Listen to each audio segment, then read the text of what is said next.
I'm Wendy Moore. I'm the Chief Operating Officer of Helium Story Up Studios. We're a tech startup here in Columbia. I spend a lot of time traveling around the world when we're not in COVID lockdown. And right now I do a lot of online networking. So I'm going to share a little bit about today. So really what I want to start out with is what networking isn't. So it is not attending every event, collecting business cards, making small talk, just first impressions, working the room, and those LinkedIn cold connections that we all know and love. So what networking truly is, hold on, everything's moving a little slow here. It's prioritizing what to attend. So not everything, but what is quality, not quantity. It's meaningful dialogue when you are at those events or you are actually engaging in a networking opportunity. It's doing follow through. So first impressions are important, but they definitely do not make or break a connection. And it's making sure that the interactions you do have are authentic and engaged. And you're using appropriate and informed intros. You're not just cold connecting on LinkedIn. And when I say authentic and engaged, I always think about if you're ever working a room at a networking event. So again, assuming that events when there are people in the same room looking at each other, that there's nothing worse than talking to somebody who's always looking over your shoulder, seeing if there's somebody else more important to go talk to. That happens all the time. It happens with many, many salespeople. And it's just one of the things that can immediately put off whoever you're talking to. So never underscore the importance of having that eye contact, focused interaction, and not just trying to look for the most important person in the room. You have no idea what kind of great connections can be made if you're authentic and engaged. So when we're looking at what networking truly is, so this is that definition time. So it's the action or process of interacting with others to exchange information and develop professional or social contacts, right? But to me, that keyword is you're exchanging information. So often what I see is when people are trying to establish a network, they always come when they're job hunting or when they want something. And there's nothing worse with making a new connection and asking them for something before that trust is established, before you actually have even earned the ability to reach out and have that favor granted. So come with something to give first, and you have to give before you can get. Love financials right before this. It's like that bank account, right? You have to make the deposit before you can do the withdrawal. And so one of the resources I have in this final slide is a great podcast that was one of the most simple techniques that I've always heard, which is network long before you need it. Because when you're establishing those contacts years before you want to look for a new job, or if you are providing some information to them, ingratiating yourself, building that trust, again, authentically, not in kind of like a schmoozy way, then you can really build up that social capital before you actually need it. So let's talk about just building a network. So identifying networking opportunities, and I have some later on in the slide that I'm going to talk about that are local here. It's a great way also to look, COVID, if it's done anything else, what it's done is it's moved everything online. So you can now attend virtual events you wouldn't typically be able to attend.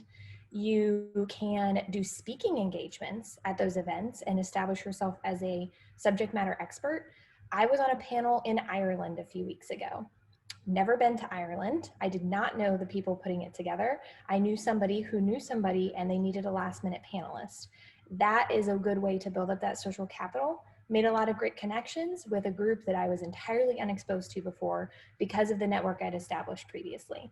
And so those are the kind of things that can happen right now in this COVID world that you can take advantage of. You can actually travel the world from Columbia, Missouri, and actually attend these networking opportunities, these events.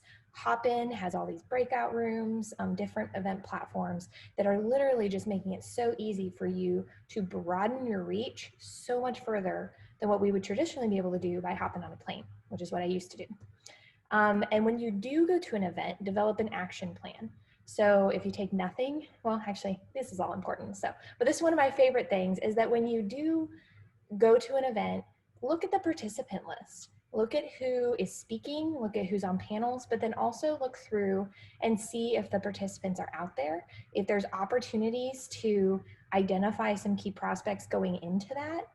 And also, if you can, schedule some time with them ahead of time. So in the first 2 to 3 weeks right up leading to an event, is very easy to make sure that you can do your homework and schedule some time during the conference, because people have already set aside that time. So it's your best opportunity.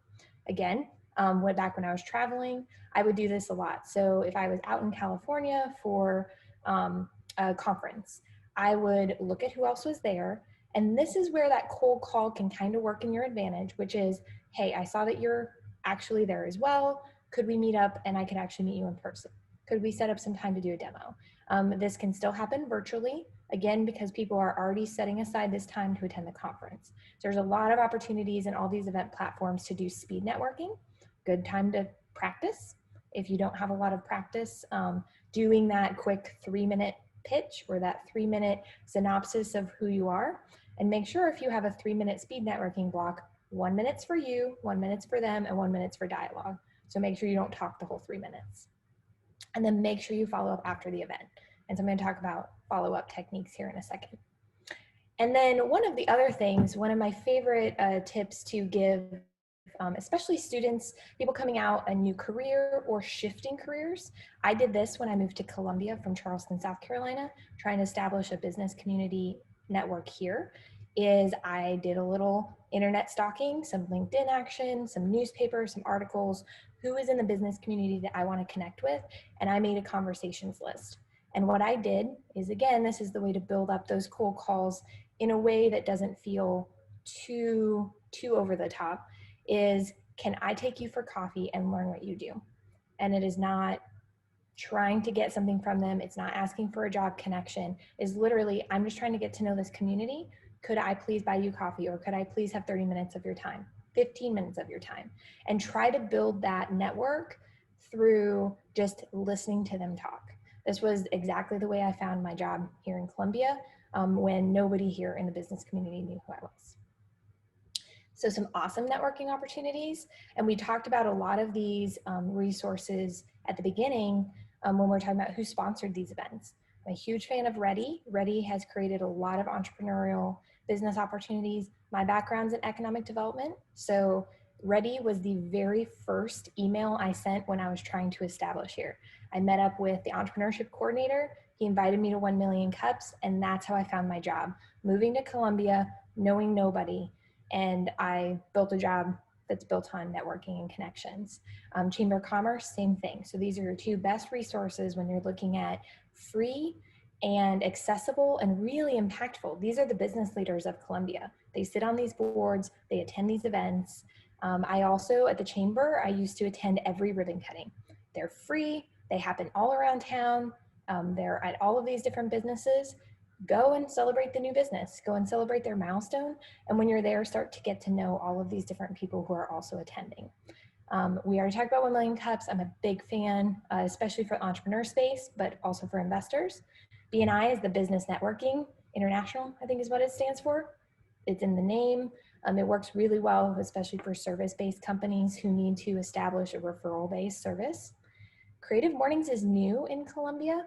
We are actually one of the first cities to get this under 300,000 in population. I used to go to one in Charleston, same with 1 Million Cups. These are national networks. And then they also have a presence here. So both of those are great national bases where if you go to another city, try to attend a 1 Million Cups or Creative Mornings, and then you're automatically part of that network. And then the ACA Business Club, again, another national network group. You can attend here, learn a little bit more about who attends, and these are all built for networking opportunities. So they're going to expect the kind of new entry or the business card swap in a much more freeing way. Networking around the world. I'm a big fan of using social media very strategically. Love LinkedIn if it's used correctly. And Twitter. I don't really do much with the other social platforms as far as a networking business approach. Those are the two, and Twitter is mostly for the tech industry. It's definitely a way that I've networked around within my technology virtual reality industry. LinkedIn though, get in some industry group chats, get into some global masterminds if you can, and get to know people through those type of groups that are already opening up and already giving you a chance to have conversations with people around the world. If you can, try to do that different connections. So there's always, how many connections to get to the next person. I somehow got to Ireland through one connection that I knew in California. So it's a really fantastic way. If you reach out to a contact, you see that they're connected to somebody that you know, ask that person for a warm intro. That's going to get you a lot further than trying to do some sort of cold call. This is also a great lead gen. I did this literally this week. I happen to know a woman who's pretty high up at one of my target industries. And I said, I have identified somebody in your company I want an intro to. Do you feel comfortable making an internal intro for me? Again, I did the hard work locating who is the right person that I thought of from the external, but I still asked for that warm intro just to make sure that I wasn't just one more cold call salesperson. And then again, attend those virtual conferences and events. A lot of them are free. Or they're much discounted because you don't have to travel.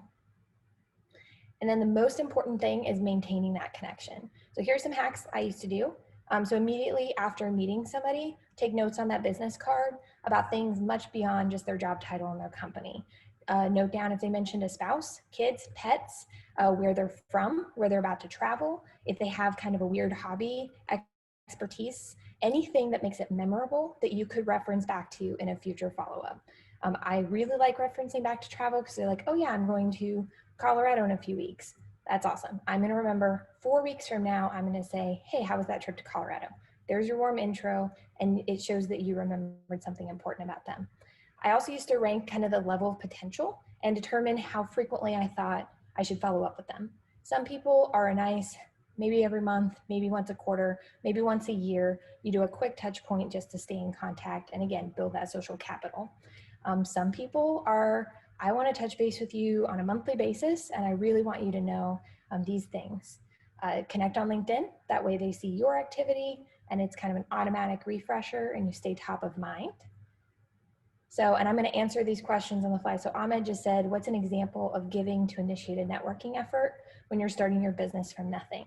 So that's a great question. So if they mentioned something that they're interested in, if they mentioned that they're traveling somewhere that you've been, I did this a lot when I moved here from Charleston. Every time someone found out I lived in Charleston, they'd be like, oh, I'm going to go there soon. And I'd be like, let me send you my favorite places to eat, my top 5 places. Or if you, again, they mentioned some sort of hobby, they mentioned an expertise, or if you can't think of any of that or you don't have that context, think about something in their industry. Try to find a legitimate subject matter expert who wrote an article about that and just shoot that to them in an email and say, I noticed I saw this, thought it might be relevant for your business. So you can do some homework on that. I did that with some computer infrastructure companies where I looked up what the broadband network infrastructure was happening in mid-Missouri, and I sent them the article. I said, you probably already saw this, but I thought I'd share with you because it made me think of you. And then these are just some of my favorite resources, and hopefully I left some time for Q&A here. So this Lead IQ and Hunter.io, they're very similar. These are things, they're kind of internet stocky a bit, but they're awesome for lead generation. So if you are out there trying to source a person from an article, and then you can go to LinkedIn, find somebody influential, this will actually source their contact information, even all the way down to cell phone numbers. So it's a great lead gen source if you need to email somebody directly that you do not have their email for. So they're both really great to have as a plugin on your site. This podcast I mentioned earlier, the Networking Without Networking. So it was all about how do you build that social capital. It's on the Art of Manliness podcast. I actually really like that. I'm a woman, it's okay. But it's a great podcast that's just really high level on how do you really establish those connections without making it feel really salesy.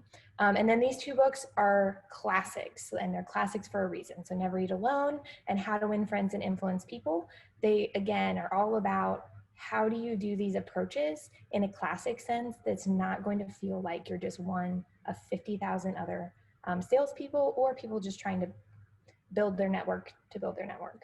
And then the how to ask somebody something other than what you do. So again, I just started with it's more than just small talk, and small talk serves a purpose, right? But it also, you just want to go deeper than that. You don't want to be that person at the cocktail party or at the event or in the live Zoom call that's just like, hey guys, how's the weather where you are? And that's what everybody's saying. And it just is what it is. You want to be the person who asks the questions that are deeper, more interesting, and memorable. So, and that's really my last slide. So hopefully I left enough room for conversation. So please unmute, hang out with me. I like people. If you can't tell. While you were out, there's some in you the got a chat. question about specific networking books, but I think that you have sufficiently answered that question. I do see another one. Jennifer, thank you for the recommendation. It's The Connect Worker by Michelle Janae. Nice. Yeah, I haven't personally read that one yet, but I've heard good things. How would you, Wendy, recommend people keep track of those different times for touch points? So say you have, you're attending events over the course of a year, you've got 100, 150 contacts. Where do you put those to kind of remember and be able to easily source the next time you should reach out to someone? It's a great question. And everyone has their own system, right? And so I'm a big fan of CRMs. If you're a young company, HubSpot is fabulous. You can start free and then it grows with you. I also have some sneaky discounts there. If you want to message me, I can show you how to do some startup discounts. But really, if your company has a CRM, use it. That will bubble things up. You can add filters. When I was at a financial institution, I used to have it flagged for who haven't I contact, and I would just snooze it.